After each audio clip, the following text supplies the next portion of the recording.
Okay. Good evening, everyone, and welcome to our voices. Today is Sunday, November the 12th of 2023, and we thank you for joining us today. I am going to be your stand-in host for this evening, Derek Scott, and I am here accompanied by FDP extraordinaire, State Committee Woman for Okaloosa County, Chair of the Okaloosa County, the FDP's clubs, caucuses, and organizations, DBCF Treasurer, and everything under the sun, Democrats, Ms. Jill Lewis-Daggs, owner and operator of our media extraordinary outlet here, WBQP TV, Mr. Vernon Watson, and last but certainly not least, the president of the Santa Rosa County Democratic Black Caucus, the first vice president of the Democratic Black Caucus of Florida, and member of the Santa Rosa Democratic Party, Ms. Christina Forrest. Welcome, everybody. How's everybody doing this evening? Doing good to be expected, Derek. Good. Unfortunately, we have to start this evening's show with a little bit of difficulty for those of you all who are watching and you've been with us for a while. I'm heart saddened and with certainly depressingly announced the loss of our very own beloved Miss Carol McIntosh. She unfortunately passed this past week. And so, certainly this show is going to be a little different. We are absolutely thinking of Mr. McIntosh and Mr. Jerry McIntosh and the entire McIntosh family, Miss Lenore Jones, her sister, and just everybody she touched. So I'm hoping, what we can do for the first part of our show is just to share some thoughts, any fond memories, any interesting stories that any of you guys have that, for those who are watching who have not had the pleasure of getting to know Ms. McIntosh on a personal level outside of the show, one of the things that we can all say and everybody on the show can attest to is that she was a strength. She was a backbone. She was a powerhouse here in Northwest Florida and Escambia County. She's a champion for the rights of marginalized communities, Black community, and just her commitment to people and where we stand in society is unparalleled. So with that, I just want to open the floor to anybody as they have any thoughts and wanted to share some fond memories and thoughts and stories, were good, humorous, whatever you may be that you may have with Miss Carol.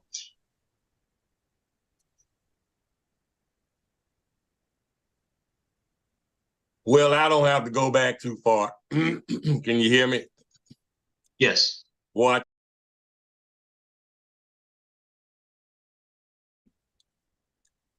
Man, my computer starting up was never this tough, but man, with just a couple of shows back, we were talking about believing in ghosts, and Jerry, myself, and Vern said that we did not believe in ghosts, and the ladies were all saying that they did. And Carol told Jerry, y'all forgive me, man. This is devastating to me. But I've been laughing about this moment for the last couple of days. Miss Carol told Jerry, you do believe in ghosts. You remember that time that that bag was moving, and Jerry looked away and was thinking for a minute, and I said, "Hold firm, Jerry."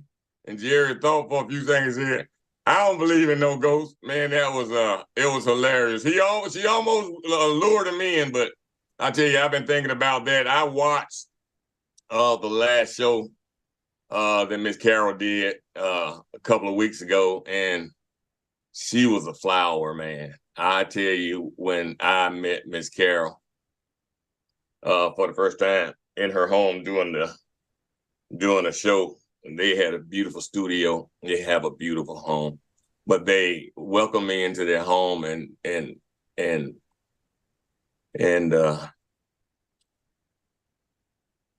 she took me in her wing. They took me under their wings, man, and just loved on me. And Miss Carol always told me, if you ever need anything, to just give us a call. And I promise you, I called them quite a few times, and her words were true. They never let me down. They when I say mentors, man, I mean true mentors. I was working for a company here locally, and due to my Facebook page and my activism, they started distancing me, and I ended up resigning from that company, or quitting the job actually. And I made a series of posts just blasting them, which was completely out of character for me. But they did me so dirty as far as racism goes, and knowing my stance. And I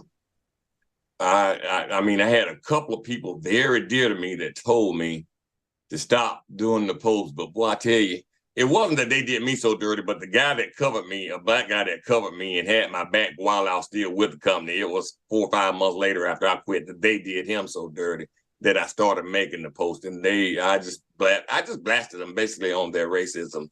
And people really, really close to me told me to stop, but it wasn't until Miss Carol told me enough that I withdrew. But she stood for right.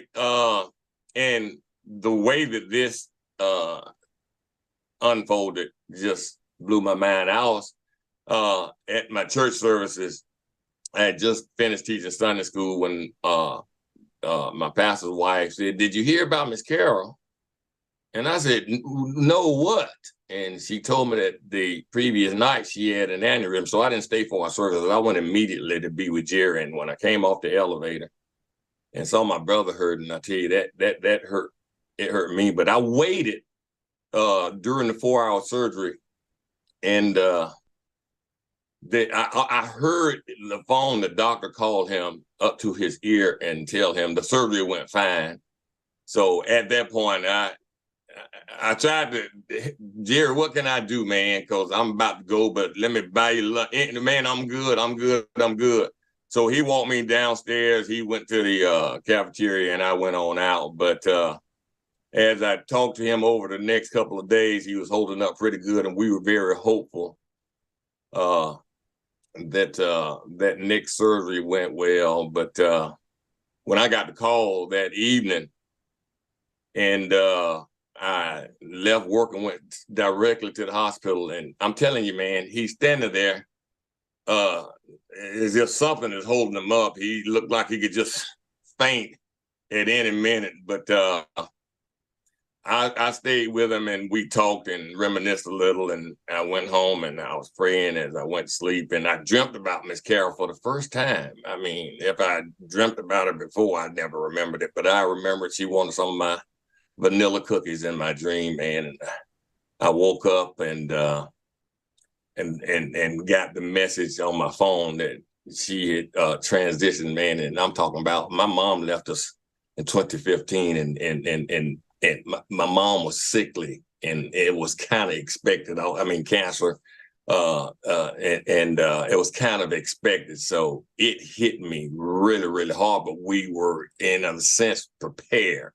But man, the way this came, and there was no preparation. This has been some trying days for me in the last 2-3 days, man. And I tell you, words can't express what who Miss Carol is. It's just tough. This is a real tough one, because we were in the trenches, guys. I mean, phone banking, door knocking, the Blackest Bus in America tour, all of it. And then every Sunday night. And when I first started, we were in their studio in their home for the first, well, up until COVID. So that's 2015 to 19, 4 years, every week seeing Miss Carol. I mean, friend, this was truly family to me. So I won't take up the whole show. I could go on and on, but y'all, I love Miss Carol McIntosh, and I am devastated. When I say devastated, I mean I am devastated. Mm. Thank you. Jill, Christina, do you have anything you want to share?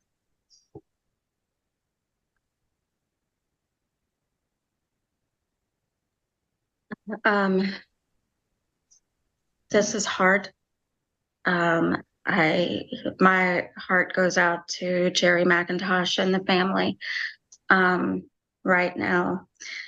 I was going back after I heard the news. You know, I was worried when I heard it was an aneurysm. I was elated actually last week when I think it was you, Derek, who had mentioned that she said we needed to talk about something that we hadn't talked about. And I just remember how hopeful I was. Child tax credit. Mm-hmm.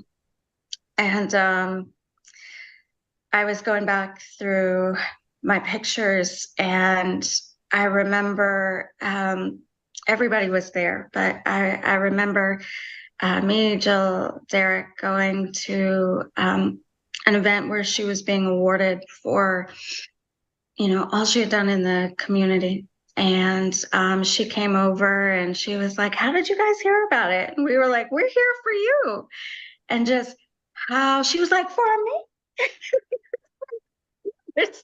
I mean, congratulations to all those who were, you know, recognized that night, but it was her. It was what she had started. It was what she brought together. Bill Snow, I gotta say, your post that you had on a couple of days ago almost brought me to tears when she was talking and she was just saying, just go vote, like just hearing her voice and her excitement. What I remember is this past Kwanzaa, I went to Pensacola to the Kwanzaa event, and I didn't know anybody going in, but it was important for me to be there. And of course, everybody was there. And so I didn't know why. I was thinking I wouldn't know anybody. And at the end, they had passed out, you know, if you wanted an instrument to play in like a community song, and just the amount of joy she brought. And she was sitting there and she had, you know, her instrument, and it was just so much joy. I remember going and, you know, doing the passing out literature for the last election, and she fed everybody. She fed everybody. There was nobody who was going to be hungry going around Miss Carol. And I remember I brought home some spaghetti. I remember my son was so excited. He was like, "This is awesome." And I was just like, you know, she just had an impact that I don't think, I don't know, but this is hard. I was going back through the history of movement for change, and the years that it took just to get the street in Pensacola named MLK, and the work that she did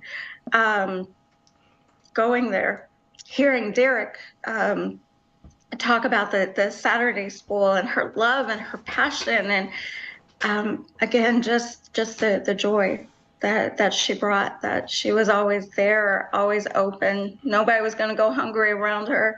She was going to educate everybody. You know, she was an educator at heart, and she was a constant learner herself, and just an incredible spirit. And this is hard. Yeah, thank you for sharing that. Mr. Vernon, do you have anything?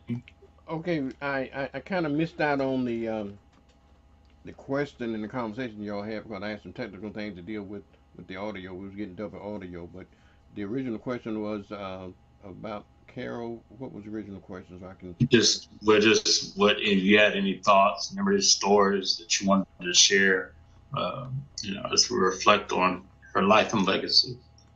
Well, you know, Carol and Jerry and I go back. We go back a long, long ways. And first of all, I just want to say that I was really taken aback, really kind of shocked to hear of her demise. I just it kind of surprised me because she looked like a picture of health, and one week and the next week she's gone.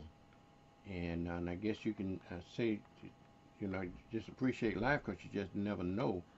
But I met Jerry and Carol back when they moved back from Chicago back in the either late 70s or early 80s. I cannot remember exactly when, but they have always uh, been active in the community, always active in the community.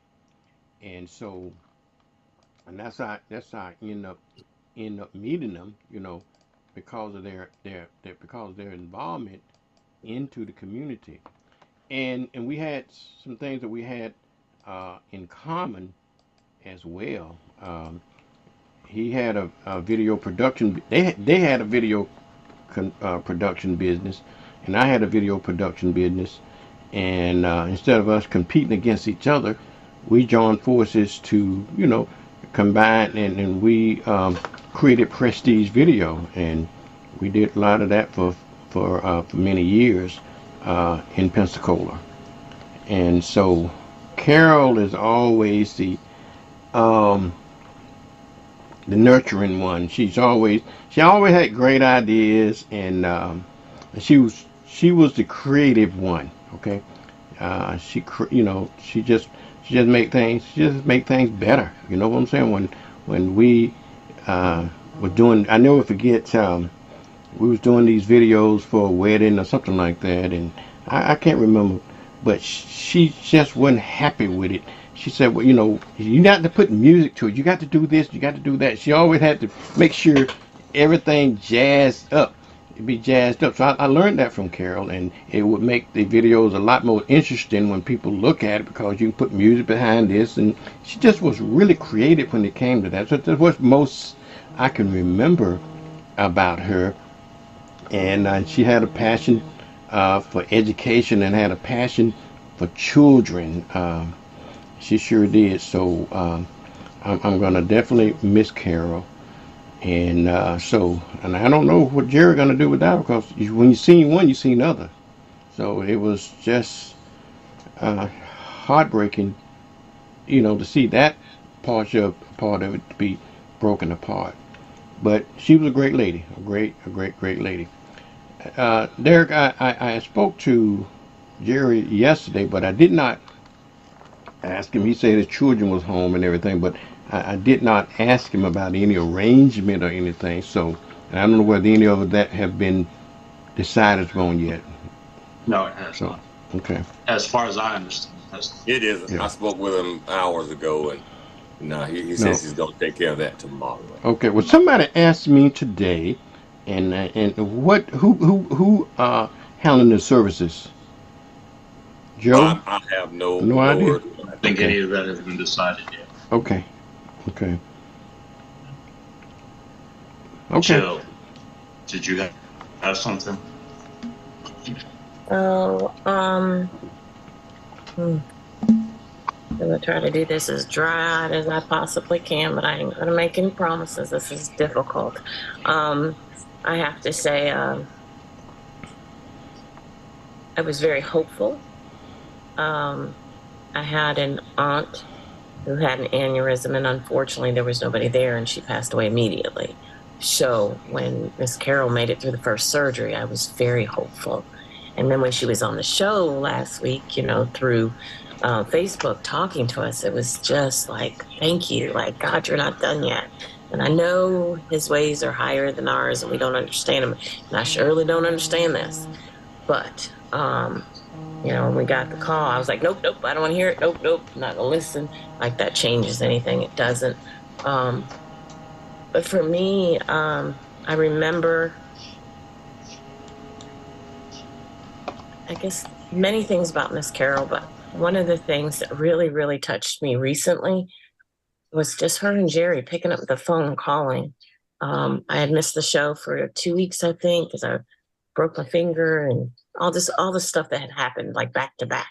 And they just picked up the phone and said, "Hey, Jill, we love you. We miss you. Your family. Are you okay?" And that just, everybody doesn't feel that way and everybody doesn't express it. And you think about people, but you always don't act on it. And one of the things I thought was like, wish I would have been able to sit with her and say, "Miss Carol, here we are, all of us. I'll tell you this, Bill, I really thought about you because I know how, and Vernon, I knew Derek was close to, but you guys had been there a little bit longer. I just the three of you. But I thought, how awesome would it have been had we known if we could have sat with her for a couple of minutes and just said, Miss Carol, what do you want us to do? How can we live your legacy? Tell me, what do you want me to do specifically so that your dream, your passion, your desires don't end?" And they won't, because we'll continue. I just wish I would have had the whatever it is that would have given me that, "Hey, Miss Carol, I want you to tell me," because we have a lot in common in our passion for children and our passion for that extra and that setup and design and logistics and programming. And I just would say that nothing's promised. And so maybe what we need to commit to do is to take that time with each other and figure out, what's our plan forward? How can we make sure that the legacy, the dreams of those that we're working with today are not left behind, and we don't miss a single minute, second of what they would have done in case they're taken, unfortunately, way too soon. I know that she just enveloped us into, we're co-hosts and for me, I'm gonna speak for Christina and I, like, who are we? We're just Jill and Christina, yet we're co-hosts on the show because she just loved us that much. And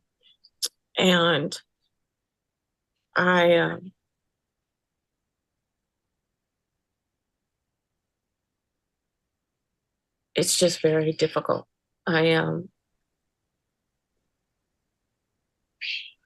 She's the heart, the life, the light, you know what I mean?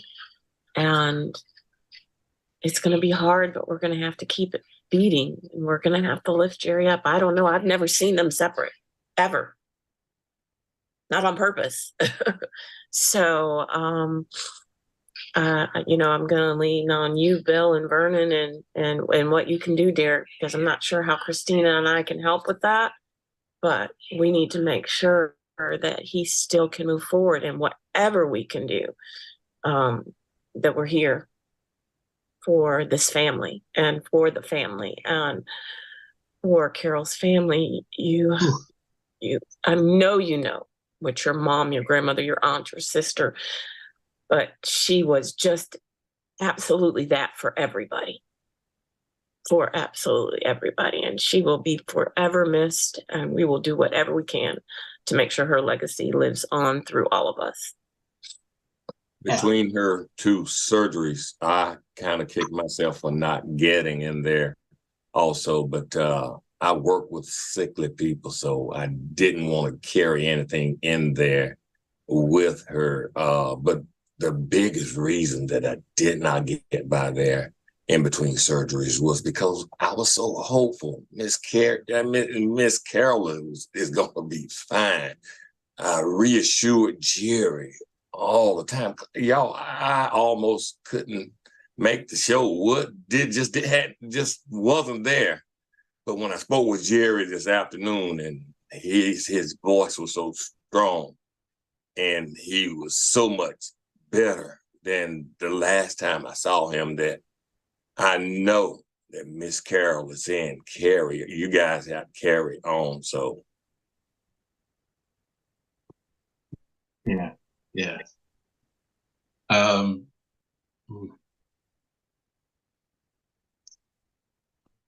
Okay, so you guys, most of you guys know that I've known them, certainly not as long as Mr. Vernon, but I met them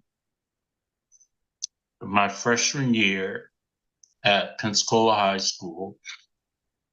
When I was in the IB program, of course, we had to do, there's a required amount of community service hours we had to do. And there was an opportunity to work with this program that was sponsored through the 100 Black Men called Saturday Community School. And at that time, it was at the J.E. Hall Center here in Pensacola. And there are several of my classmates and some of the other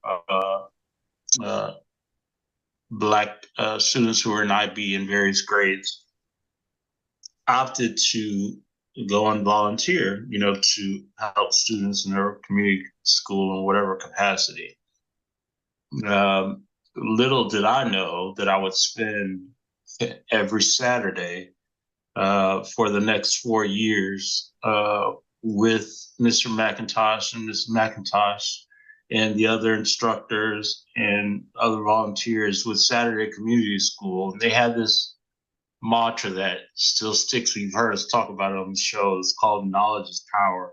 And we would do this this chant every Saturday at the beginning and the close of the morning. It was from 8 to 12 in the morning, 9 to 12, rather. And so, and then Mr. McIntosh, Mr. Vernon made reference of it, but they had a photography and videography service. And they would ask me to go with them to be in charge of the video cameras at the weddings. I always wondered if people cursed them out because the videos of their special event horrible, or if it was okay. But nonetheless, they asked me to go back, and back I went. So that relationship is one that I have valued and continue to value.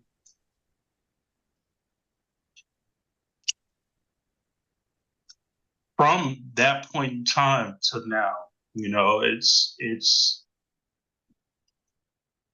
they taught me to be prideful in myself as a Black man and understand from whence I originated, and to take pride in that. And they taught not only me, but countless others. I can still go by and people will say, "Knowledge is power." You don't have to say, they may not remember my name, but they remember that. And I know exactly where I know them from. And moving back to Pensacola and then reconnecting with them, and then us doing everything in lockstep for these last few years, and them recognizing the importance of getting out to vote and defending democracy, and just them being a staple and a voice for the Black community here in Pensacola has been something that I will cherish and am thankful for. There are not too many people that, for me, have made that strong of an impact in my life, and I can honestly say I love to death as people, as family, as friends. And so this one is it's a little tough, I apologize, sorry. It's a little tough, I'm going to try my best to honor her legacy in the fight and do what we can to make sure that people here in Escambia County and just Northwest Florida and the state as a whole are in a better position. And so, I'm going to continue to commit. I think if nothing else, this drills in me to not let her down and not let all of the work that she's done and continue to have done to continue to do to be in vain. So with that, to Mr. Bill's point, it was tough. I didn't even know if we want, quite honestly, I don't know that I wanted to do the show today, but you could hear Ms. McIntosh in her voice. Now, what you talking about? Y'all get up and do the show. This ain't got nothing, don't let this be a hindrance. So, know that to the McIntosh family, to Ms. Lenore, the Mr. and Mrs. McIntosh children, their siblings, know that I love you. This panel loves you. Pensacola loves you. Those that you have impacted, either through the show or in person, we love you. And you will forever live on in our hearts, in our minds, in our actions. And we just continue to uplift and keep Mr. McIntosh and the family in prayer, in our thoughts. And if there's anything that we can do, if you need us, we're just a phone call away. And I'm just thankful to have known her for the period of time that I have. And I'm very appreciative for that. So, and I saw Jamil Davis wrote on Facebook, who's watching, Jamil is with Black Voters Matter. He said that Carol McIntosh was the epitome of grace and strength and power for the Black folk in Pensacola. I wouldn't have my job right now if it wasn't for Jerry and Carol. A great loss for Pensacola and the world. And so, I'm sure we could give countless of these testimonials. And if we open the phone lines, I'm sure people would call and just share their stories. So we'll, just know that we're thinking about you. We love you and rest well. You've done an amazing job here in your short time that you were here. And we will pick up where you leave off and we won't let you down. So thank you for that. And thank you everybody for sharing. I wanted to read a Facebook comment from Ora Lacey. He said, "Good evening, everyone watching from Arkansas. Thanks again for your kindness towards my brother, Jerry, and the loss of his wife, Carol." Karen Green on our Facebook page said, "Good evenings and blessings to you all. My sincere condolences to the bereaved in your community. Sending hugs to you, Jill and Derek." And Ora Lacey says, "Thank you." Thank you.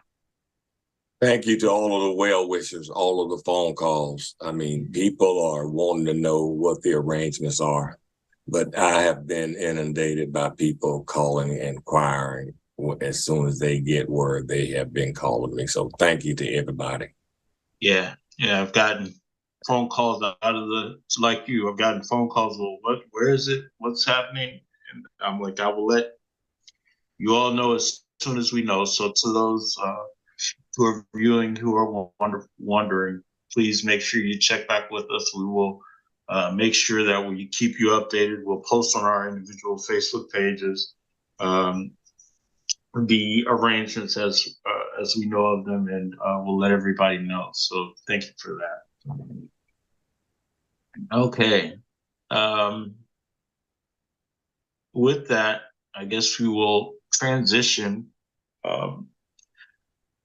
Is there anything that anybody has that they want to share, or any special topics that we need to discuss, or the folks in the audience and viewing need to know for this week? I just simply want to add to pile on to our last week's show that the R.V. Wade decision that the former president was so proud of made a major difference in the voting on last week. And that's why I stand by that polls do not vote, people do. And the Dems got out and showed that that issue is a big issue. And if the Dems jump all over this and get on it, I think it'll make the difference in the next coming election as well. Yeah. Yep. Jill, Christina, either of you?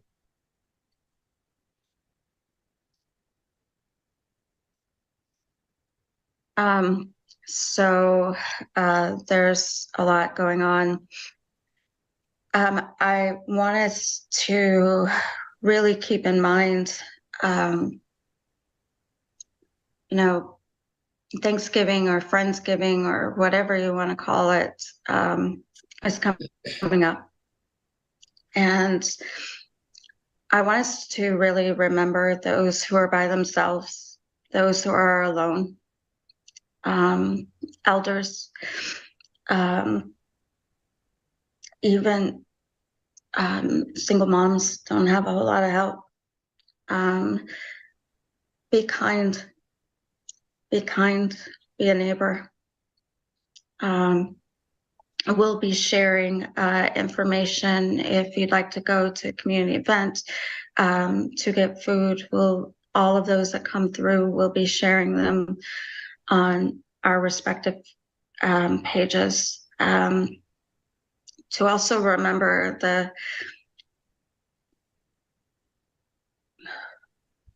just be kind.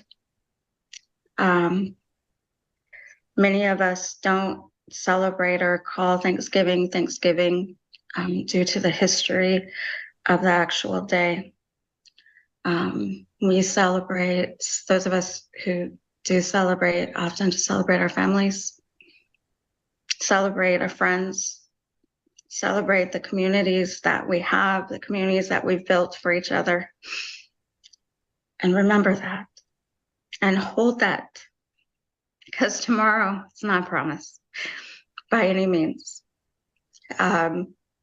It's Native American Heritage Month. Remember the struggles, remember the fight, and never give up. Never stay silent. Keep speaking out. Keep standing for what's right.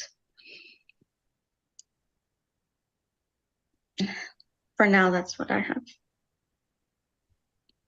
Thank you.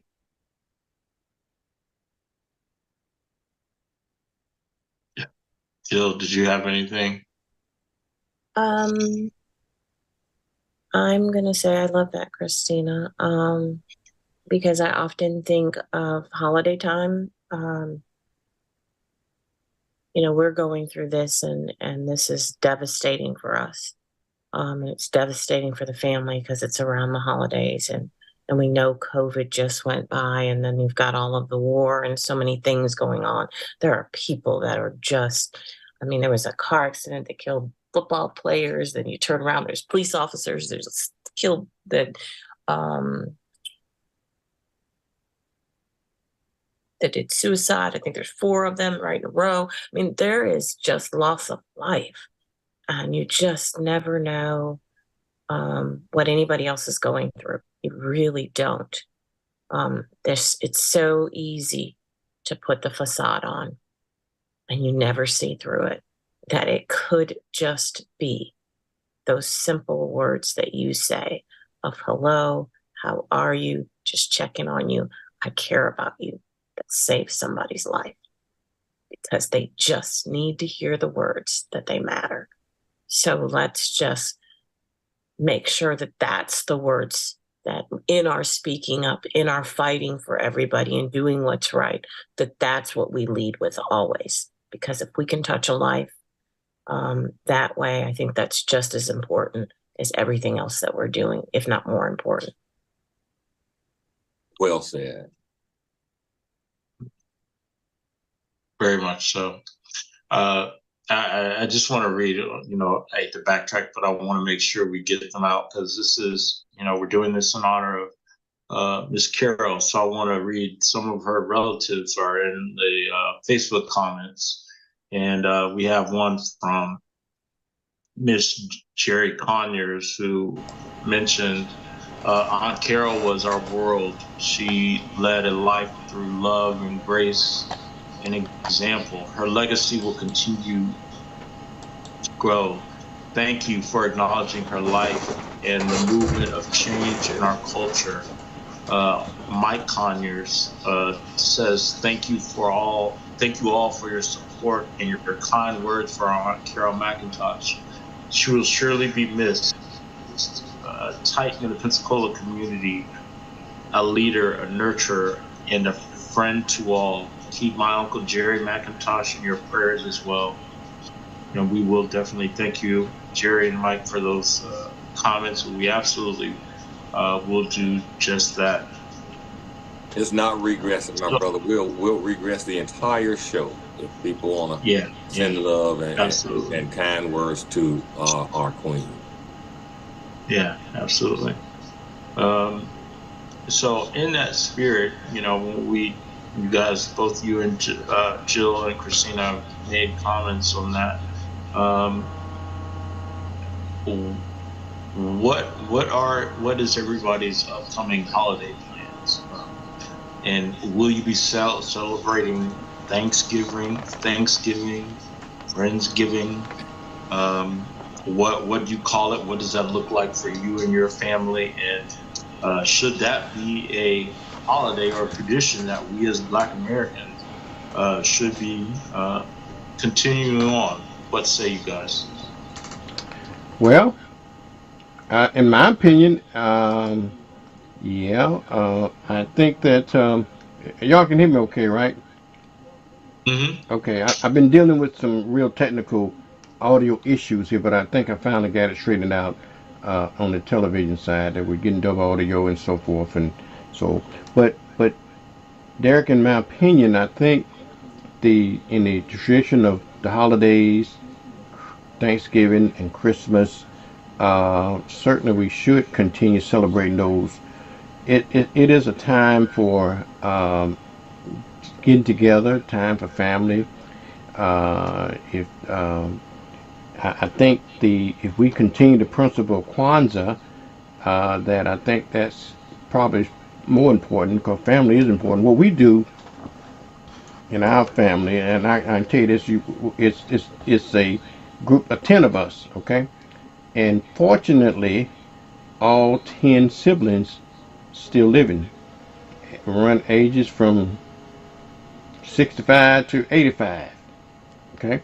And so we've had the good fortune of still, and what we done in the past, when my parents was living, we used to celebrate and everybody used to try to come home as a unit, as a family unit, on Mother's Day, okay? And then after my mother passed, we kind of drifted away from that, and then and as one of the things that Carol and I have in common, we have twins. We got twin siblings. I got a twin sister and she had a twin brother. And so my twin sister took up the mantle and said, well, let's continue this, but let's do it on a Thanksgiving weekend. So we all converge on, she lives in Huntsville, so we all converge on Huntsville every holiday for the last, since my mother passed in 2013. So I think we started this tradition. We wanted to continue it past hers on Mother's Day, but it just wasn't the same. And so in 2014, she decides, well, let's change it to Thanksgiving, and we all meet in Huntsville on Thanksgiving. So that is my immediate plan, to get together with all of my siblings on that weekend, and not only just siblings, but the whole family. As many people can show up. It's almost like a mini family reunion that we can all show up and see each other and celebrate each other. So I think that's why it's so important, and family is so important, and life is so short, and we've seen that with Carol. You know, 1 week is 1 week is this, and the next week she's gone. I mean, so it is important to reach out to your family members and hug them and love them a little more. You just never know. You just never know. So I took all that time to say that yes, I think we should continue the holidays, and I can think that family means a lot, and I think that we can use those two holidays, particularly around Christmas and Thanksgiving, to get back to the family unit. I'll turn it back over. So.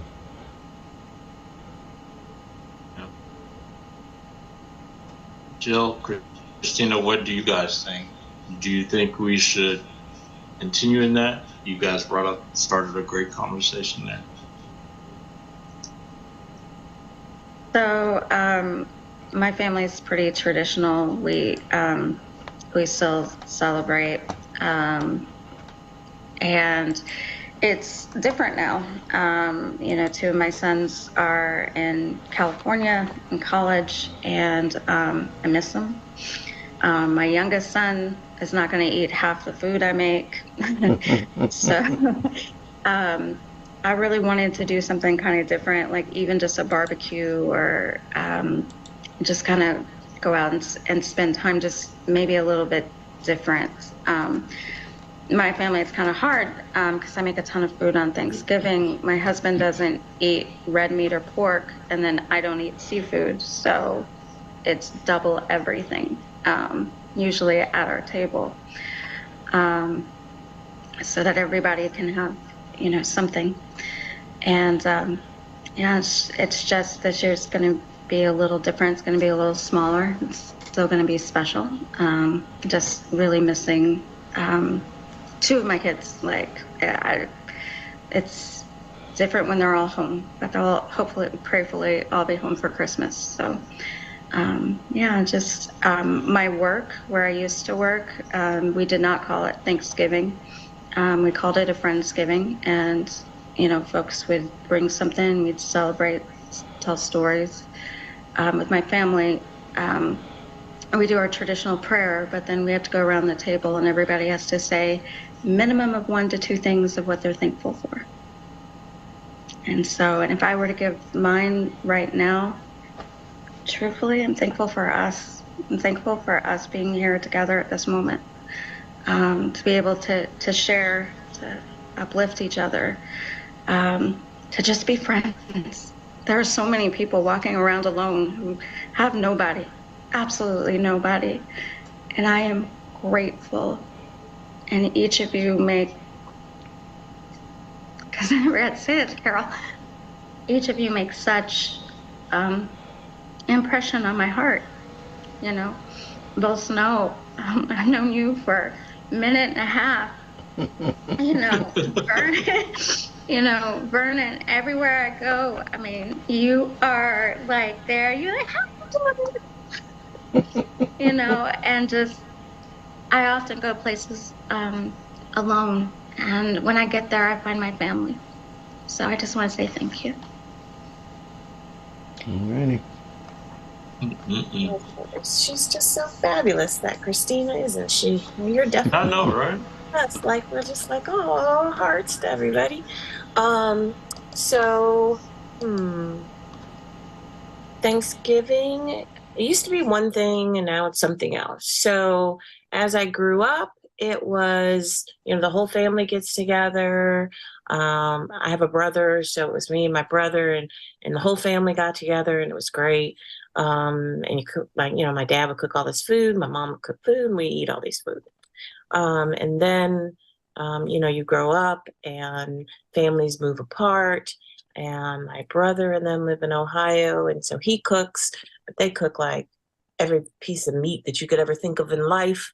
That's the way he cooks. I literally mean every piece of meat that there is in life. That's what he does. That's a smorgasbord of food. And they just hang out and have a great time. And I like to have the kids come home, and now it's different. My dad passed away. My mom is coming into town this year. Jenna and her boyfriend are coming this year, but my son, who is married and who just had a little baby, so I have my second grandchild, they don't do Thanksgiving and they don't do Christmas. And I'm kind of like trying to deal with how do you handle that? So we're going to do Thanksgiving, Friendsgiving, whatever. And whoever wants to come can come on over because we'll be cooking.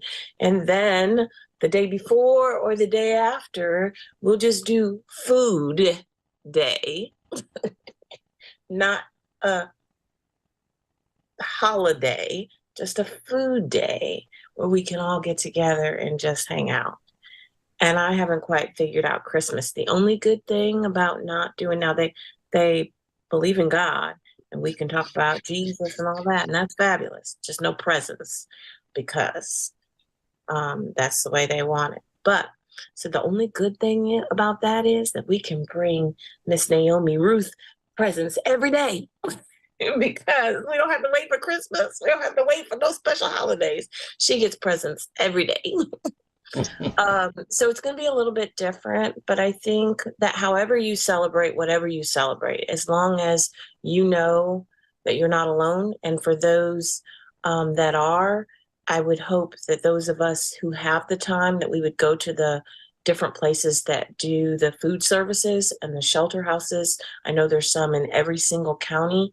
That if you have a couple of hours where you can go and you can serve others, do it. It is the most fulfilling thing for yourself, for your children to experience giving back to others and to see those that have nothing to come in and just truly appreciate being loved on and having warm food in their stomach is, to me, that it's just an amazing way to spend a holiday with others who might not have what you have. Thank you.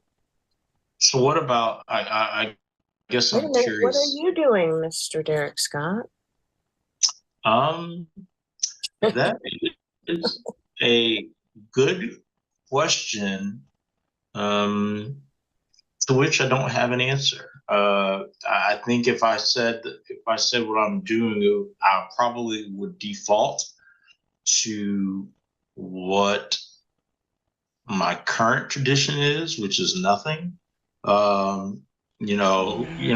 always say, going back, it's either, occasionally we may go to someone's house, to engage and participate. This was all pre-COVID, rather, to participate in Thanksgiving and the ongoings and the festivities as they may have them. But I don't know. It's fastly approaching. I think as recent time, particularly thinking where we are right now, it's important to spend the time with family and friends or whomever you define as your family for this period of time. It's important to see them, talk to them, let you know you love them, just celebrate important to see them, whatever time you may have with them. So, I aspire to do that. So let's just say that I'm going to do that. Who knows at this point? But I am curious, though. Do we have? It sounds like everybody has moved away from the celebration of Thanksgiving as we were all taught with the Pilgrims and the Native Americans coming together and having a turkey and this festive occasion, as history taught us, which we now know not to be the case. So we have, I guess it's fair to say that we've all adapted and made what is celebrated as Thanksgiving now into our own concept and what we think of. So I think that's to be encouraged. Derek, I think that you're absolutely right. As we learn a little more about ourselves and our history, then if you know better, you do better. And one of the things that I have learned over my few years that what I know, it may not necessarily be true, it may not be what I know. a lot of things change, and it always brings me back. I'm trying to get, I guess I'm gonna get back around to talking political stuff, but it always brings me back about history. Okay, and everybody knows history has always been biased, even just by the name itself, history. Okay, and so what we're learning as we go along here is that everything in history, not everything, but a lot of things in history we've learned to be not true. Okay? Mm. And the reason we celebrate Thanksgiving, the reason we celebrate Columbus Day, the reason we celebrate all those kinds of holidays that really, and it really gets you to start questioning everything, Mm-hmm. the whole history Mm-hmm. of the United States needs to be rewritten, because when we learn from his story, it's just it. That is it. It's just his story. It's not our story. It's his story, wrote from his point of view. Okay? And so therefore, as we do on this show, we invite people to do their own critical thinking, okay, and start looking back, and don't accept things on face value. Do your own research, okay. Anything don't look good or smell good, well, question it. It's okay to question things. It's okay. People just might criticize you for it, but don't be afraid of accepting criticism for stuff that you question, because we're all curious human beings and we all have a right to know. And I'm a history buff, and when I start studying history, I know what I learned traditionally, that what was taught me, but when I start researching it for myself, I found out that what I was taught may not necessarily be what it is. Okay, Mm-hmm. and so I believe that a part of this whole critical race theory thing is that's what people now are afraid of. When I say people need to do critical thinking, that's what they think about, that critical race theory.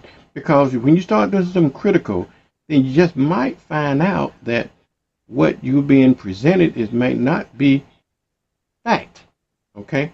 And so, but as long as you can feed me what you want me to have, then everything is fine. But let me get it myself. Let me start feeding myself and see what I find out. And that's what the problem, I believe, is going on in the United States of America. Okay? United States of America, because they just fed us what they want us to know. And we need to do our own independent research and our own independent studies of whatever you do. Anything that you question, you don't even have to question it. Just check. Just do it. Just fact check. It's something that we'll get criticized on this show for criticizing Thanksgiving. Because we did studies. We know that's not necessarily the fact. Why the real reason that we celebrating Thanksgiving, because of a given reason. Okay, so I'm going to stop and let somebody else chime in, but I get on my soap opera, and our time we ran out. Well, Snow, how are you spending the day?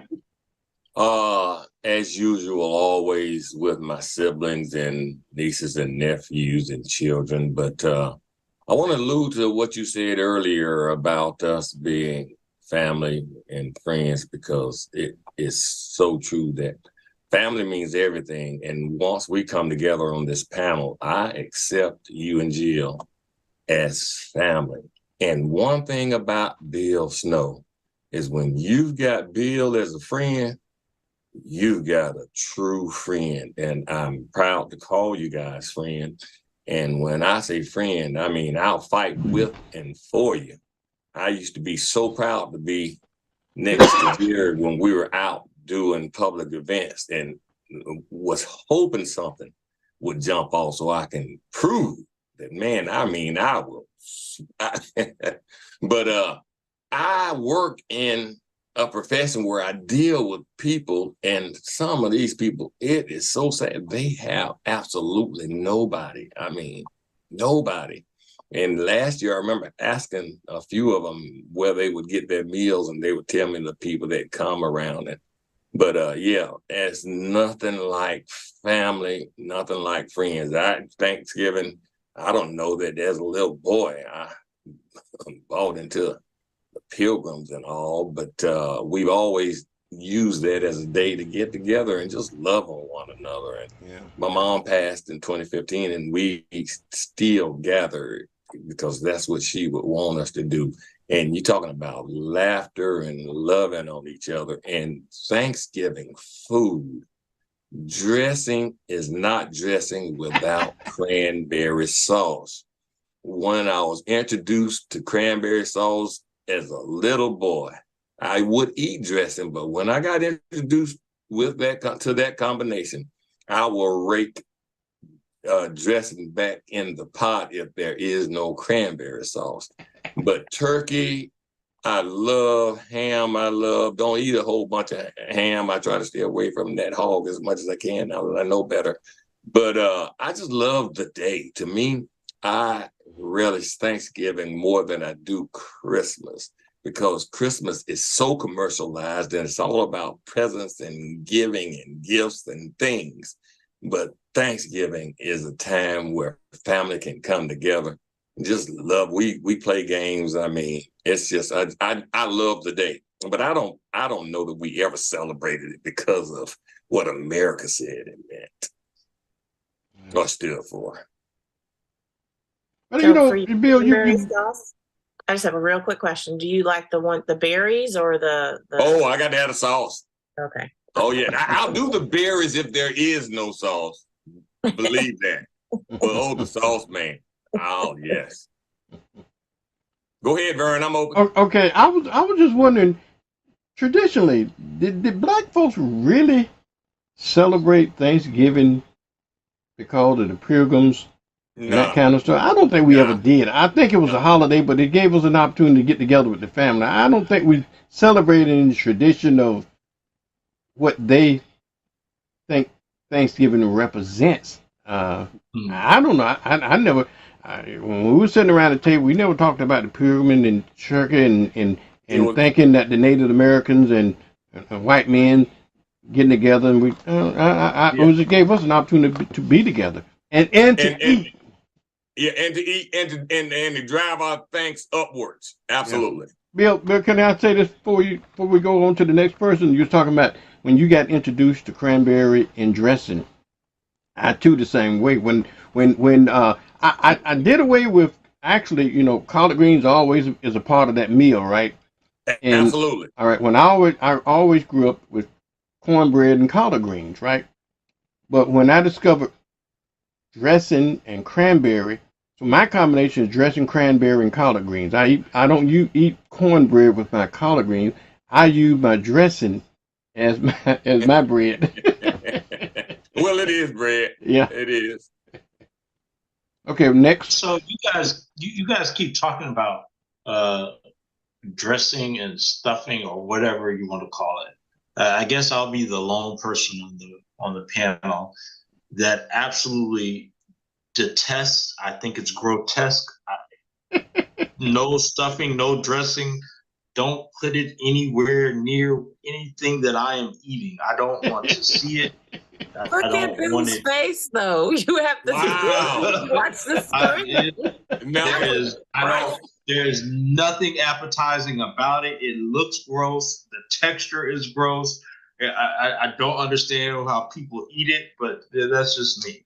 I'm no cook. I'm no chef. I don't know if stuffing is the same thing as dressing. I'm not a stuffing guy. I don't know what stuffing is. We had dressing. I don't know if they're the same, but I do know one thing. Man, dressing, good dressing made from cornbread and the celery and with cranberries. Hey, try it with cranberry sauce. I'm not trying it. I'm not trying it for anything under the sun. It won't. You can't even. Wait, Derek, hold on. How do you know? Have you ever tried it? How do you know you don't like it? I know I don't like it. The spirit tells me it is not for me. You know, and to your point, I understand that. I think the difference, well, maybe it's just maybe culturally, but I understood the difference between dressing and stuffing is it's the same thing. It's just whether it's in the turkey or in the bird versus outside of the bird. I don't know. But don't put your head down. That's what I know. But either way, whatever name you want to call it, whether it's inside of a turkey or a chicken or outside as its own standalone side, it is just the smell of it. And I have tasted like a little, like the smallest corner, maybe equivalent to 5 grams of sugar, and I don't. It's not for me. That's what I was saying a couple of weeks back, Vern, when I said that Derek is white on the inside. hey, he probably don't. He probably don't like chitlins either, does he? Well, I know he don't like chitlins if he doesn't do dressing. Dressing, yeah. Derek, defend yourself, Derek. I can't tell you anything about chitlins. See, I know I'm not eating them based on the way they smell when you're a cooked. souffle man. So, am I what? A souffle man. I don't even think I'm a souffle person. I like carrot souffle, but yeah, no thank you. But that's about it. Bill, you might be on to something, Bill. We got to skin him. So I just turn him inside out. Say, I feel that way about you. I'd be scared for them to know what I don't eat.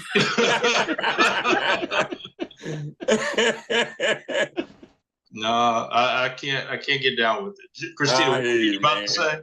It's nope. Well, we talking. A big nope. So wait a minute now. What do you sophisticated people eat? You know, yeah. What are you? You know, we're talking about soul food. What do y'all consider soul food? Just for the record, now I do eat chitlins. Me too. Just for the record. I eat chitlins as well. I told a white colleague about 10 years ago that chitlins was a delicacy. He laughed so hard. And it is. It's a black delicacy. To me, it's a delicacy, man. It is. I love them. I'm sure it's a delicacy. It's just not one that I'm going to choose to participate in. Like, I'm cool. I will live life without going down that road. You know. Now, to your point, to your question, I think I consider all things that that most traditionally Black Americans consider soul food. I just may not eat them. You know, that's just me. Like, you know, I like smothered pork chops. I do. I like candied yams. I like oxtails. Okay, you're coming back this way. You're coming back. I like curry goat. I like all that stuff. But, you know, like. You're coming back this way, brother. Stuffing, okra, absolutely not. Love it. Especially the slimy kind. No, thank you. Well, and that's why I don't eat it, because I'm always like, why is it? I love it dripping. I don't understand why it's slimy. No, thank you. No, like snot. I love it. Yep, me too, Bill. But Bill, you're a country boy. Country boy. But again, you can't. Okay. So maybe it's not. You can't judge me on my. I was gonna say I don't think it's the color, the blackness. It might just be the countryness, because that slimy mess is definitely way country. Like you done went, and the same thing with the chitlins, because that's my grandmother and all them. The hog. I love okra. That's the me too, Bill. And the slimy it is, better it is. Yeah. No, yeah. Whatever. All this new stuff talking about. I love cabbage. I love collard greens. I love spinach. You have not eaten collard greens until you put okra in collard greens. No. No. Yes. If you have okra, see.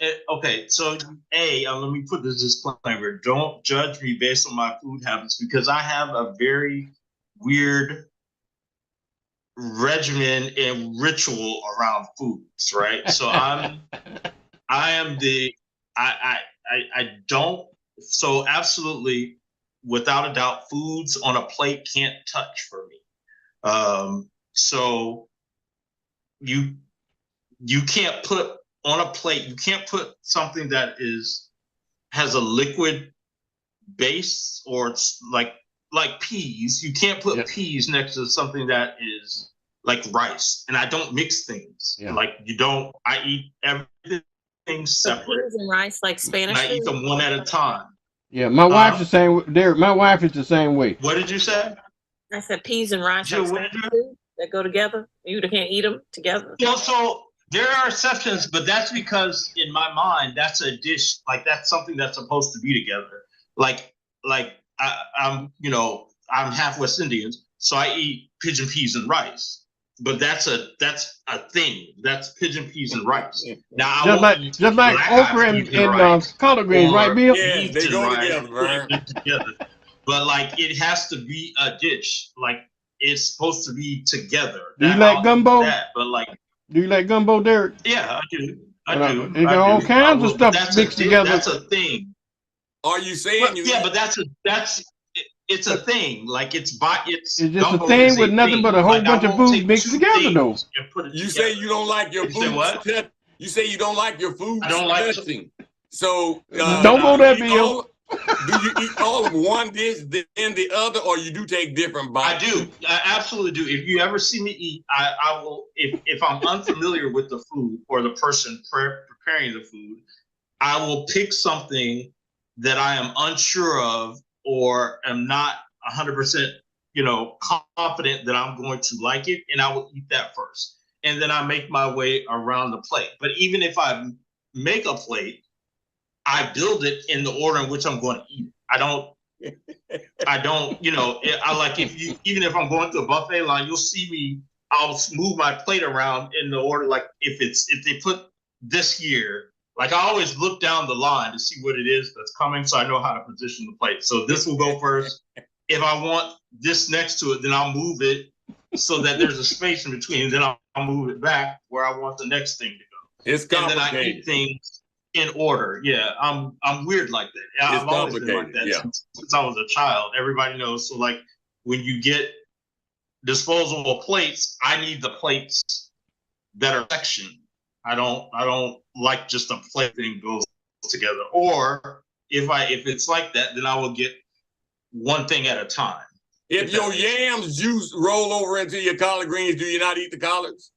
Well, I put them in a separate thing, so I don't eat. I wouldn't put yams and greens on the same plate. Because greens have juice as well as candy yams. So I always have a plate or a bowl. If there's a bowl available, I'll put the bowl on top of the plate, and that'll take the place of wherever that food was supposed to go on the plate. Yeah. Wow.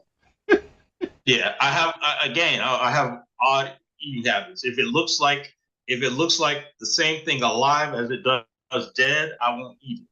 Like it has to. If that makes sense. You know how you see people on television, and they have like a broiled fish, and it looks like the whole shape of a fish.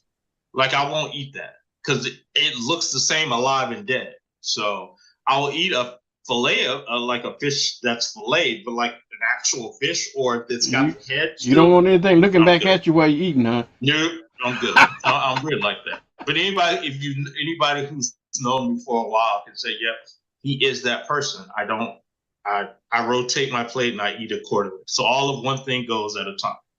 I don't mix and match. And I don't understand. It's just my thing. I don't understand people who go have potato salad and then get collard greens and then eat some of this.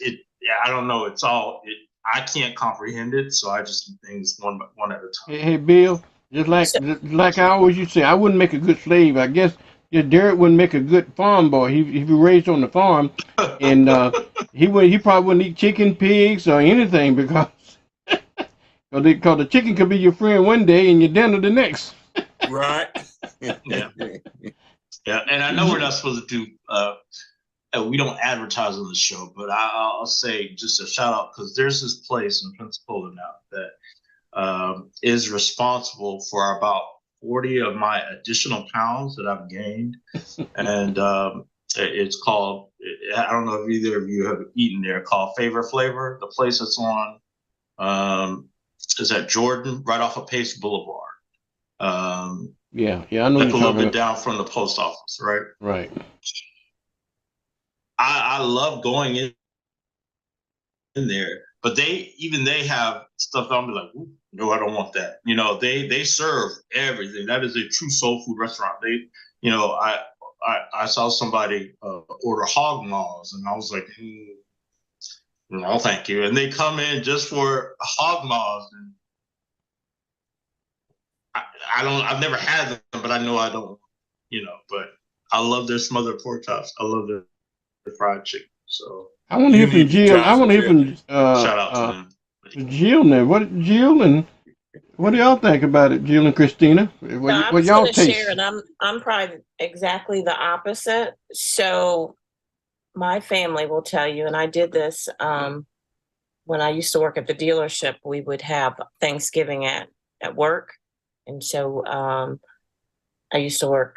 I was HR, but I also did parts and service. So we'd clean out the whole back end and make the front end come to the back end, because salespeople always think they're better than the back end. And we cleaned out the whole thing and had, you know, turkey and ham and all the stuff that you're supposed to have. And everybody had their plates. And then I went and I brought my bowl from home, because I don't like anything dry. And here goes my mashed potatoes and my sweet potatoes and my corn and my little bit of meat and all this gravy. Because I want everything in the same bowl with a whole bunch of gravy. And then I eat it, and I love it. And they were like, "You're going to eat that? Like, that's what you eat? Everything in the same bowl, Derek, with a whole bunch of gravy." That's the only way I can eat it. So I'm completely different. I don't like a lot of meat. I'll eat meat. It's not that I don't like meat, but I like the flavor that meat gives other food. But I want the greens to be with my sweet potatoes, to be with that nice sweet corn, to be with my mashed potatoes and my gravy, and then all the gravy on top of all of that, and then some sour cream, because I love sour cream. Goes with everything. Sour cream goes with Christina, you don't have to like it. I'm eating. You didn't do that face to Derek. Sour cream goes on top of everything. Where do you position your chitlins on that plate? There would not be any. However, I had to eat them once or twice when I was very, very young at my grandmother's house in the country. It's an experience, and I don't know why she made us eat them, but or smell them when she was cooking them, which was why you never wanted to eat them. And I would never do it again. It's just not something. But I also dated a guy that I remember going to when we lived in Tallahassee, and it was Super Bowl, and he was like, "Come on over," and I'll come over, and they're like ready to eat, and they bring out a whole freaking coon. Oh, thing. And they're eating it. And I'm like, oh, no. Y'all went way down. That's why I was like, I'm way too not black enough for y'all. Yeah, that's a deal breaker. Yeah, I was like, I just can't do it. Derek, it was the whole coon, the face, the nose, and all of it. Yeah, that's a deal breaker. You crazy. Yeah, that's a deal breaker. I'm out. I can't do it, yeah. Deuces. Yeah. Oh, coon. So Christina sent you over there with your... She doesn't eat meat on the bone. Why don't you start there? She doesn't eat meat on the bone. So she can't eat chitlins. It's on the bone. She can't chitlins ain't on no bone. She eat chitlins. Christina, you eat chitlins? No. Yes. I don't eat chitlins. I don't eat gizzards. Also living in Maryland, I don't eat scrapple. Yeah, no, it's a whole lot of no. My favorite things to eat. Let's talk about what I do eat. I love ham. I can eat ham all day long. I love mac and cheese. I love any type of bread you got. I love potatoes in any form. I don't care if it's mashed potatoes, Hasselback potatoes, potato fries, potato whatever. I love any kind of potato. And then that's my plate of happiness, and everything else is good. And I love sweets. So I like peach cobbler. I like apple pie. I like, yeah, stuff like that. But no. And yes, growing up, my family, like my mama and my grandparents and stuff, they're all from Tennessee. And it was a whole lot of okra and a whole lot of greens, every kind of green you can imagine. I grew up shucking corn. I love corn, any kind of corn. But yeah, it's a whole lot of no. I don't like chitlins, don't like gizzards, don't like scrapple. Whole lot. I can appreciate it. I understand the importance of it. In this, no, like I'm good. I'll have a burger. Scrapple. What is scrapple? What is scrapple? What's scrapple? It's and like in Maryland and places like that, it's like you would have it for breakfast, and it's like the part of the pig like nobody else eats that's like minced, and you put a whole bunch of seasoning and stuff in it. I don't eat it, so we're good. Yeah, I don't do scrapple either. You know what scrapple is? You've heard of that Just before? from what she just said. Wait, Bill. You do chitlins, but you don't do scrapple? Chitlins are a delicacy. I love them. And scrapple probably could be too. I like sauce or hog head cheese, but you ain't gonna just throw anything in there and think I'm gonna eat it now. Hey, Bill, do you eat mountain oysters? I don't eat oysters. Fried one maybe I might, but just raw oysters. No. Mountain oysters. I don't know the difference in a mountain oyster or a doggone valley one. I just don't know. Pig testicles. Yeah. No. I don't do no testicles. None. So I have, and I'm going to lean on you, both of you, Mr. Bill and Mr. Vernon, to settle this debate, because Jill and Christina, we were having a conversation one day, because she kind of referenced it in her thing. So I'm going to ask both of you guys to clarify this. We were talking about sweets, and we talked about cobblers, and they swear that there is no such thing as what we call a blackberry doobie. A blackberry doobie? Yeah. Lord, please don't have me out here looking crazy. For clarification, I did not say there was no such thing. I said it was something I never heard of. Right. I believed you. I am just saying that's not something we would call it a cobbler. So that's what you call it, a blackberry what we now? We don't even need to clarify. I want Bill, just do that same look and that same question again. I've never heard of a blackberry doobie. I'm sorry. I heard of. Oh my gosh! So apologize. It's obviously not Escambia. Okay. Oh Lord! I just knew Mr. Vernon was gonna say, "Oh yeah, blackberry doobies," but he is looking like. Well, the name by the words is still the name. Okay. Maybe what you're saying is what you call a blackberry. What we call a blackberry pie. Okay, much like an apple pie in a sense, where it had a crust on it and it's kind of juicy and da da da da. But describe to me what a doobie is in a description. So and I'm going drugs. No, it's not. I'm going to ask those who are watching on our voices, if you in the comments can please back me up on this. So I am not the only person. I would love for somebody who's not from Wisconsin to be familiar with the blackberry. Vernon, let's just start with it's cooked on top of the stove. It's like the filling of a cobbler, but you cook it on the stove. On top of the stove. On top of the stove. Never heard of that one. Stove, okay. And it's got like dumplings and stuff on the inside, and I swear you have to be of a certain age to older or younger. Know what a blackberry doobie. Older or younger? Older. Is it about like certainly so everybody I know 80? On my other side of the family who was older, like it started with my great grandmother's, like what I was introduced from, who is from your neck of the woods in Burkhorn and all that part of that part of Alabama. Everybody in the sun is familiar with blackberry doobies. So I just knew you were going to say, "Oh yeah." I'm used to blackberry, what we call blackberry pie, which you cook it like you do an apple pie. You put it in the stove, you put it in a container and all that kind of stuff, and Mama put a crust on top of it, just like you do an apple pie, but you bake it in the stove. and that kind of stuff. Now, do you know what do you know what syrup bread is or a tea cake? Yes. Okay, I y'all know know tea that. cake. So Okay, if you know tea cakes, you have to know. Like to me, it's all the people who eat tea cakes eat blackberry doobies. no, we didn't call it doobies. We might have called it. I was trying to understand what it's like because So it's we might like have called it something else. think of a cobbler without the top crust. Okay.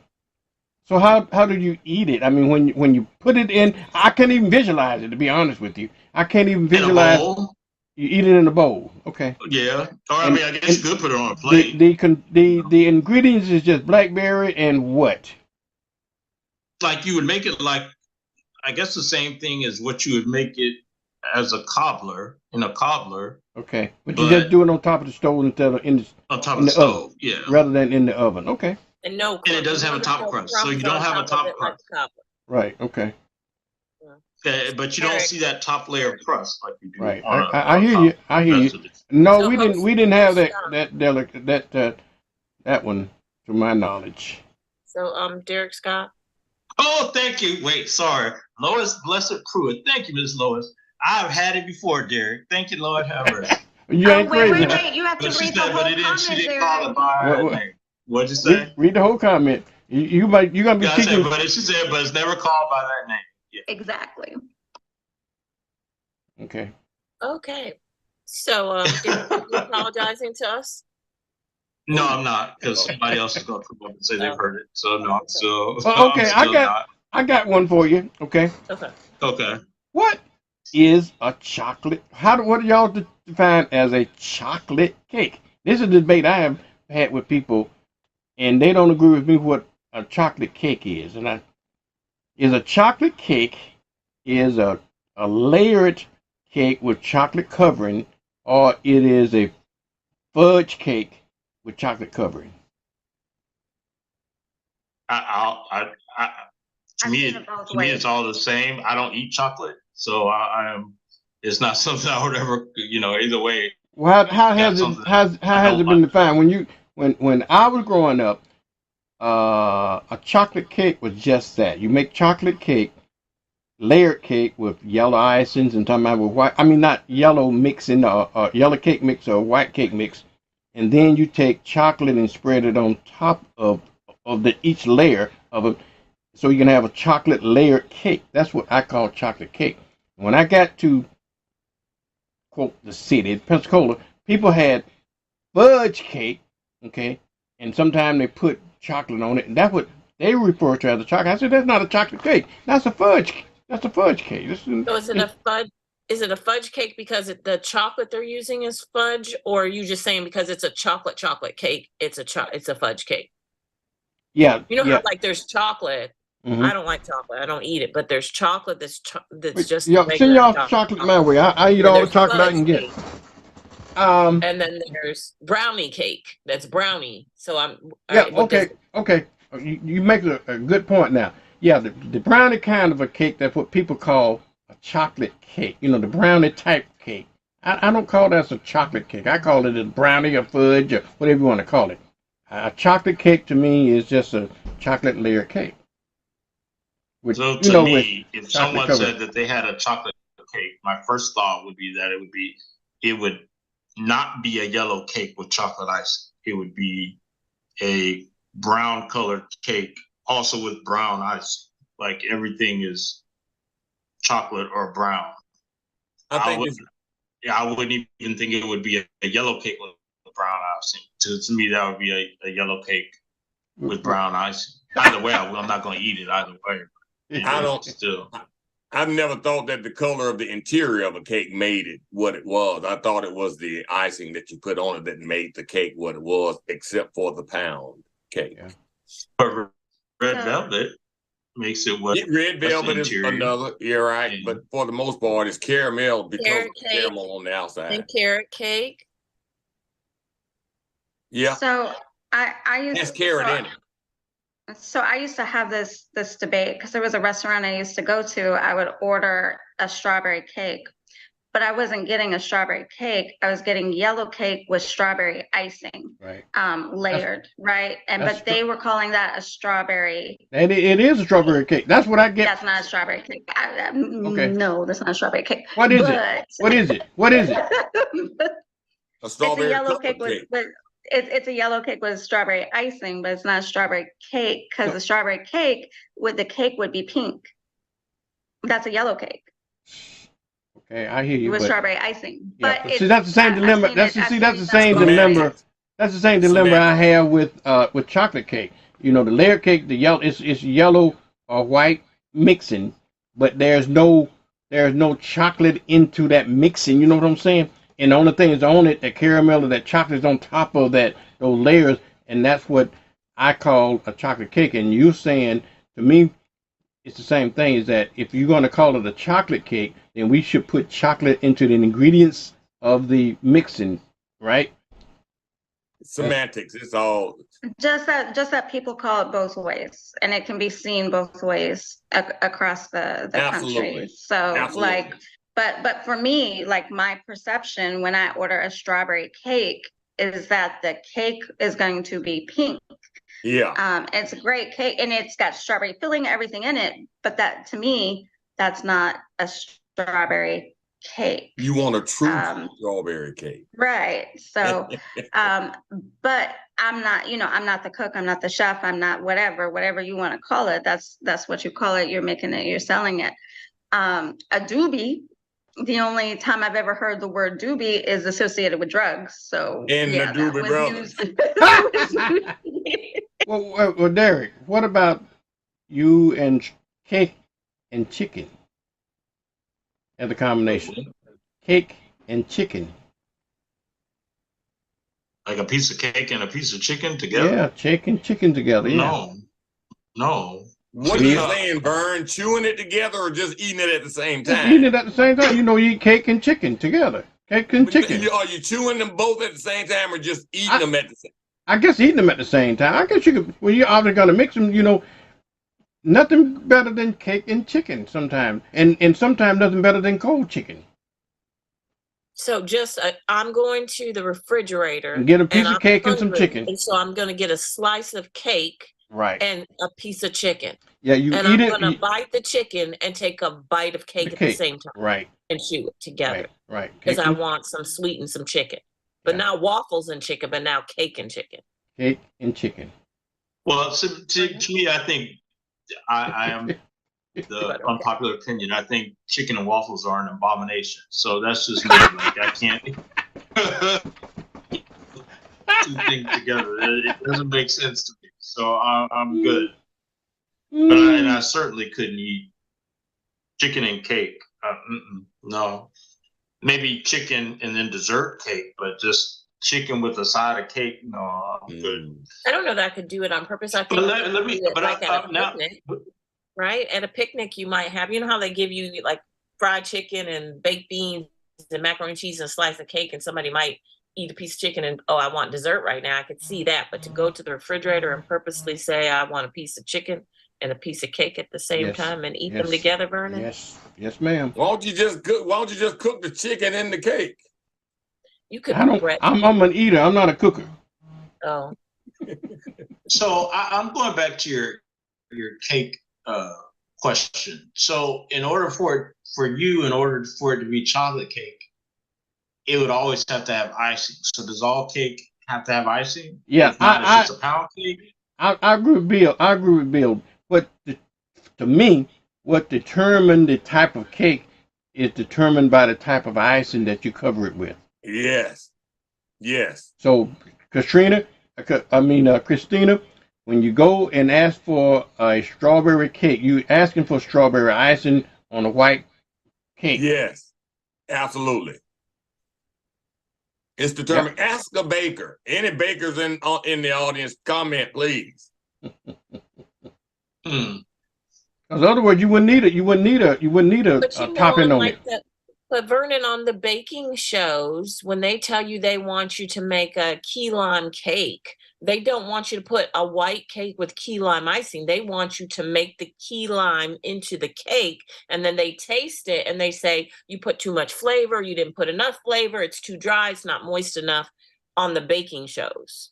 Well, I don't know. Is there Watch is some, there that's the only such reason I know that. is there such But- thing as key lime covering, like chocolate covering and strawberry covering? Yeah. Okay. Yeah. Yeah. Okay.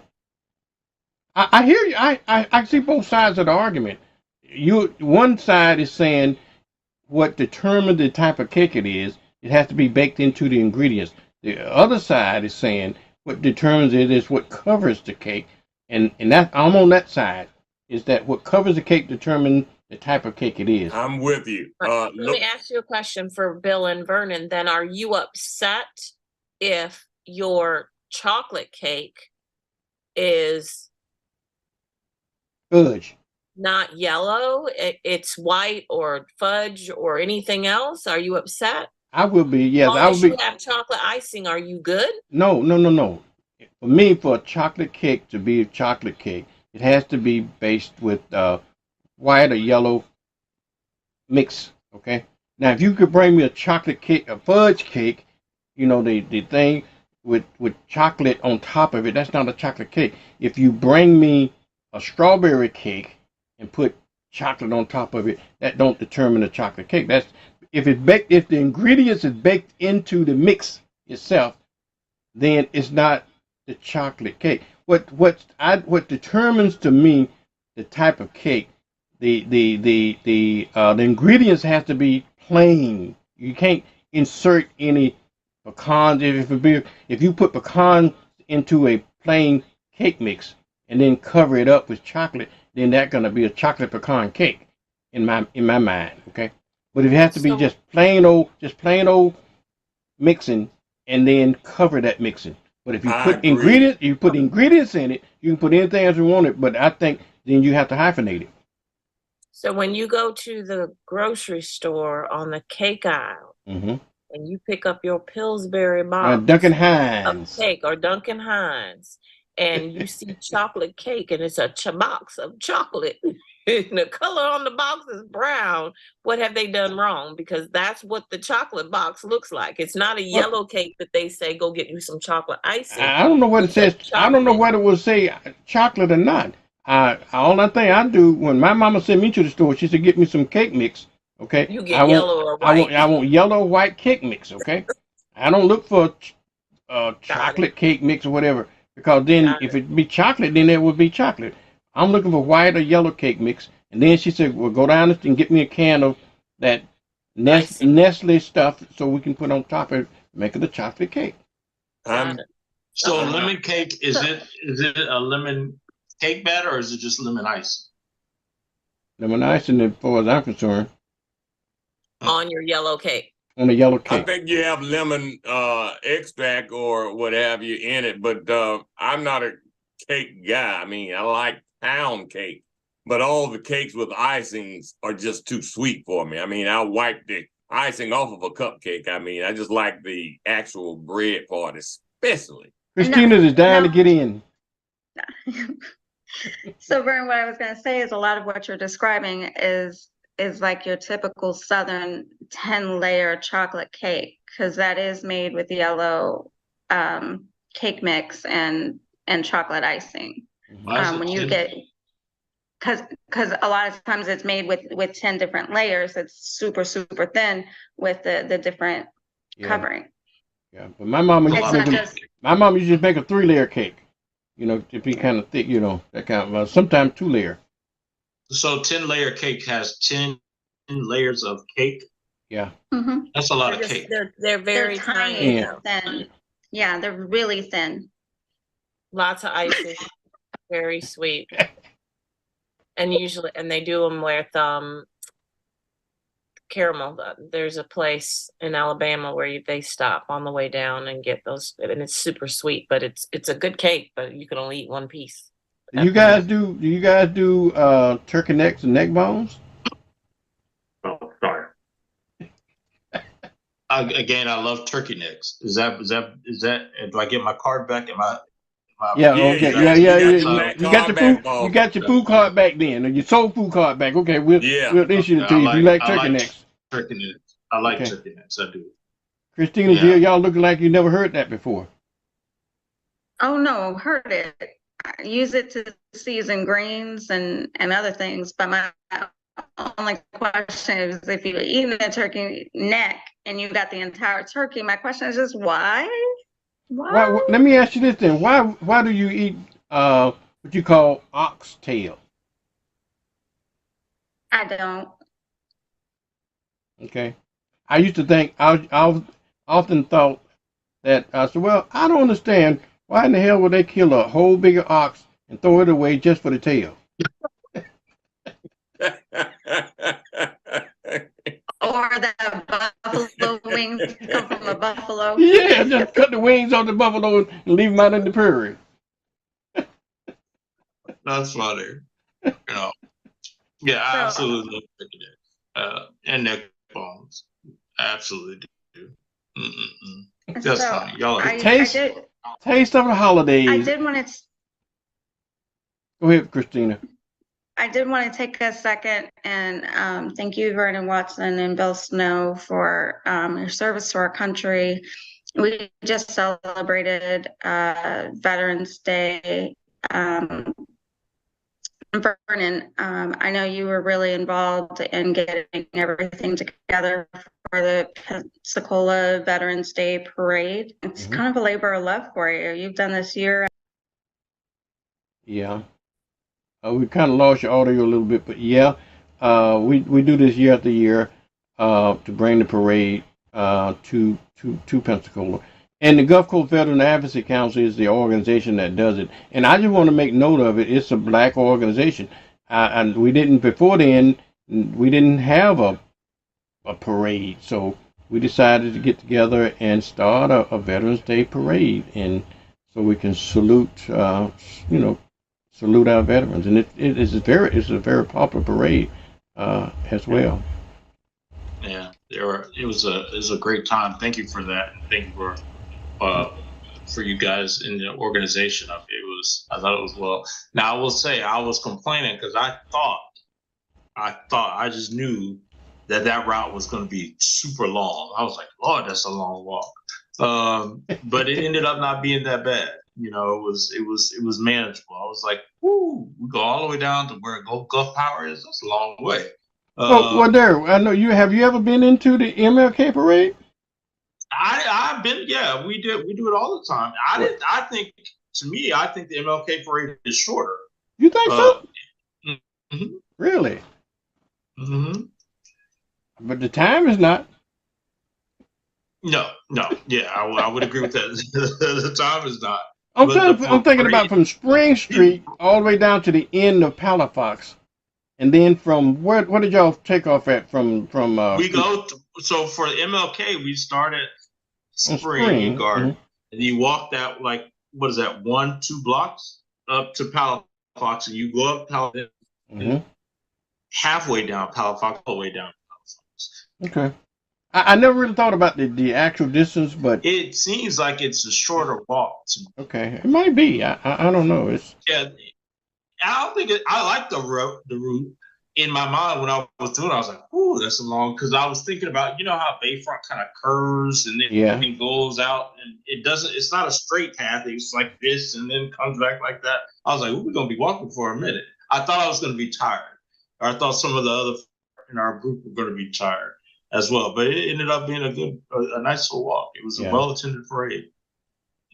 Well, to our hosts and to the people that are watching, we want to say we thank you, everyone, for your service, not just because it's Veterans Day, but for Veterans Day and every day, for the sacrifice that you have given and your families give to keep all of us safe. We truly, truly, truly say thank you. Yeah, thank you. Yeah, absolutely. I want to just take a shameful steal and just tell you about a program note that I have. We're talking about the holidays. I'm running a 1-hour special throughout the holidays. It's a black special called "The Taste of Holidays." And Derek, I hadn't had the time to look at it, the video itself, but maybe somewhere in there they might talk about blackberry doobies.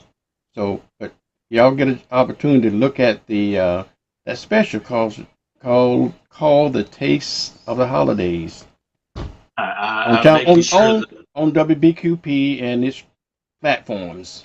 when does it air? I haven't scheduled it yet. I just got it in the other day, so I'm waiting to. Well, I'm going to start it before Thanksgiving, so we're talking about the whole holiday. So I'm going to run it throughout the month of right close to Thanksgiving, throughout the month of December, and it more than likely, Derek, is going to follow this program at 9 p.m. on a Sunday. But I hadn't scheduled the actual whether they're going to start next Sunday or the following. Okay. Thank you. Okay. I'm gonna make sure we watch. So as soon as I hear blackberry doobies, I'm making sure I make several phone calls and sending text and video and audio clips. Like, you might want to watch this. Let's see. And if you don't, we just want the same courtesy. Just saying. I'm just saying. Just saying. Let's see. But we have a little bit. I just wanted to, as we share a couple things. We saw in this latest round of municipal elections across the state, to your point, Mr. Bill, as you mentioned, this was a turning point. We saw some, I won't even say unexpected results, I'll just say results. And the American people, they spoke. They spoke in Ohio, they spoke in Virginia, they spoke all across the state, right? We even had some municipal races here in the state of Florida, particularly around House Districts 35 and 118, with 35 is in Central Florida, that Orlando proper area, and 118 being in South Florida and Broward and Miami-Dade. What do you think we can glean from this latest round of elections? Are we in good shape? Do you think that we'll see this tide of activism and voter engagement carry us through to 2024? Does it give us hope? And where do you think we stand here in the state of Florida? I'm hoping it'll give us some hope. I see a little light at the end of the tunnel. Derek, but it was dimmed after the other things that happened, like Manchin going to. Now I know he was a Dino, but he's going to not run, so we might lose that seat and so forth. So, but for the American people, I think it is a light, a hope that we Americans should do what Americans want and not what politicians want. We got a whole bunch of politicians making decisions, trying to tell us what best for us. I think that I'm hoping that they get. They working on a referendum for the state of Florida to try to enshrine that in there. Is somebody doing petitions for that, Derek? As you know, for abortion and everything else. There's a huge past push all this crap we've been going through. Yeah, right now there's an organization led called Floridians Protecting Freedom, and they have been working tirelessly all through this year to make sure that we collect enough petitions and signatures to get a qualified amendment on the ballot or referendum on the ballot, so that we can codify or put in the state of Florida and reverse this 6-week abortion restriction that we currently have, and let the state of Florida decide. And if Ohio and other areas are any indication of how those results will turn out in Florida, we're in a good position. Right now, we've collected enough petitions across the state for the Supreme Court to review. And, you can tell that there's momentum, because our Attorney General, Ashley Moody, has weighed in to try to get it disqualified to keep it from even going to Supreme Court review to actually becoming a ballot initiative for 2024. So they are working. That we have several ballot initiatives there. Yeah. We have that, clean water, and recreational marijuana, and quite a few others. So. But I just want to throw this in. If you see anybody with a clipboard asking you to sign those petitions, you're a registered voter, please do that, because they need those signatures and to make those things happen. Okay, whether we're talking about abortion or we're talking about recreational marijuana or whatever the thing may be, I think it's all good and fair that we leave it up. That was the only time we can really leave it up to the voters to decide on what we want to do. If you don't do that, then you're going to let the politicians decide what they want you to do. So, or the lobbyists. Or the lobbyists. Well, that's who control the politicians, or the lobbyists. Right. Absolutely. Absolutely. And I'm glad that you said that. I want to make sure everybody heard you. I want to echo those sentiments, but more specifically, I think it weighs a lot heavier coming from you than hearing it from the typical three Democrats that you always hear Democrat stuff from there. So thank you for absolutely saying that. I appreciate that, and, with that. So with that, I want to take just a few moments for those of us here in Escambia County to highlight the ridiculousness, the absurdity, and the buffoonery that we know of as Representative Michelle Salzman. If you didn't hear her egregious, offensive, disgusting words this week on Tuesday of this week, November 7th, on the House floor, Representative Angie Nixon tried to introduce a resolution for a ceasefire as it relates to the conflict in between Israel and Palestinians over there. And in this emotional plea and outcry, Representative Angie Nixon said, how many more innocent babies need to be killed? How many more innocent civilians need to be slaughtered before we put an end to this? To which Michelle Salzman said, all of them. That was her quote, all of them. She called for a genocide of a mass of people, of Palestinians. It's unconscionable, it's deplorable, it's disgusting, and Escambia County residents, Northwest Florida, and the state of Florida deserves better. So if you haven't heard, the comments have gained and garnered national attention. They've been picking it up on WEAR3, and I would urge all of us to join in calling for her immediate censorship, as well as resignation from the Florida House of Representatives, because it is disgusting the fact that you could fix your top and bottom lips and push your tongue together to formulate the words that they should kill all of those folks. It's just sad. It's an unfortunate situation. And probably you consider herself as a pro-life individual, probably. Yes, she does. She says she does, but okay. As we know, that is absolutely not. It's just hypocrisy when they talk about pro-life. They can say pro-life on one hand, but they're willing to support the death penalty on the other hand, and other stuff like genocide and stuff like that.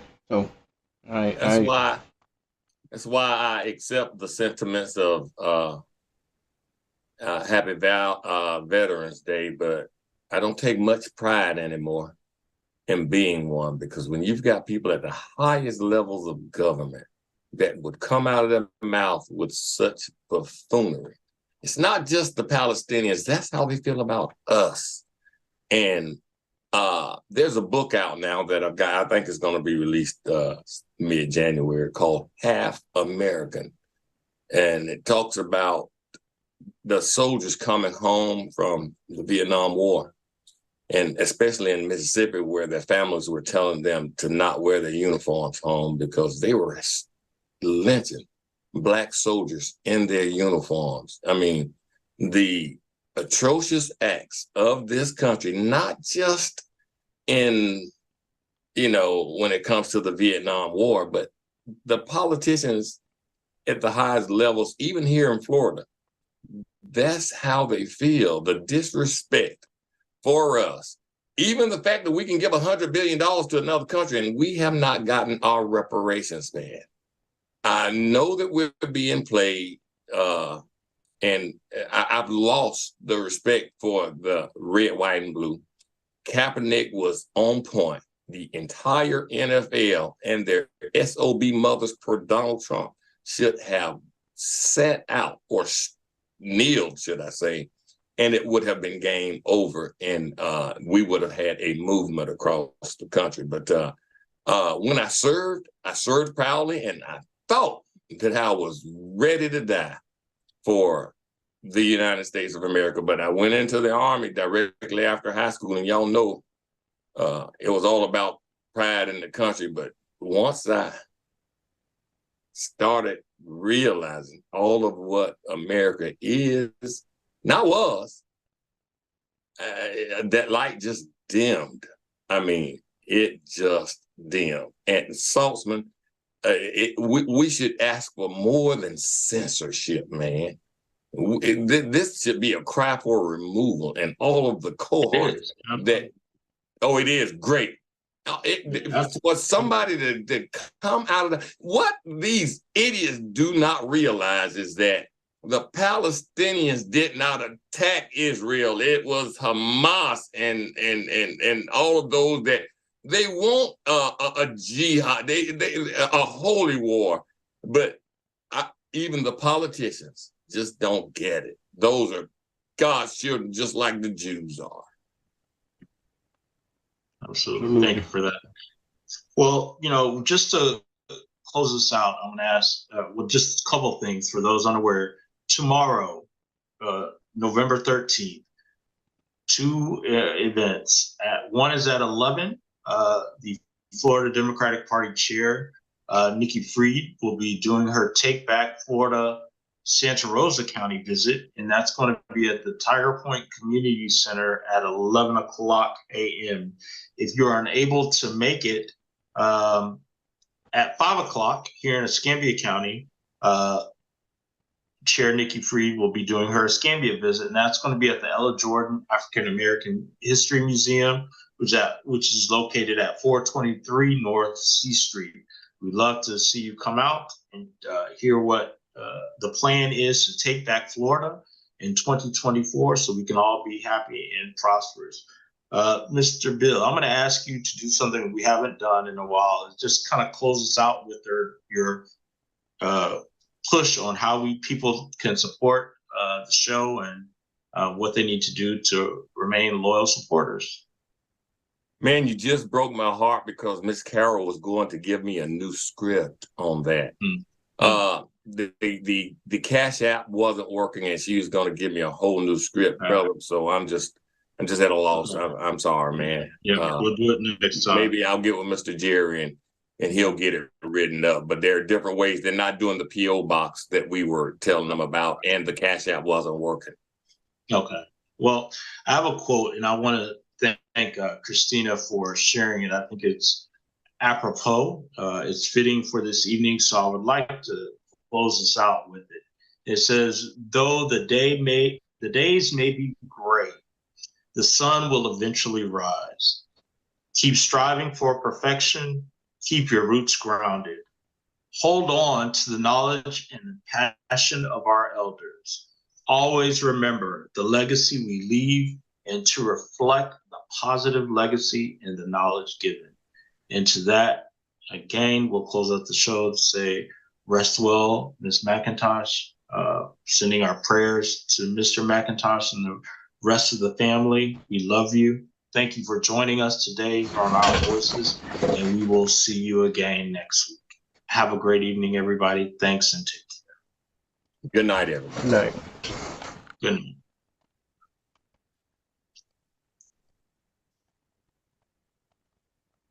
Okay, we are off. Good night, y'all. I'll see you tomorrow. I'll see both of you. Will you guys be able to join us tomorrow? I know Mr. Bernie. Bill, will you be there?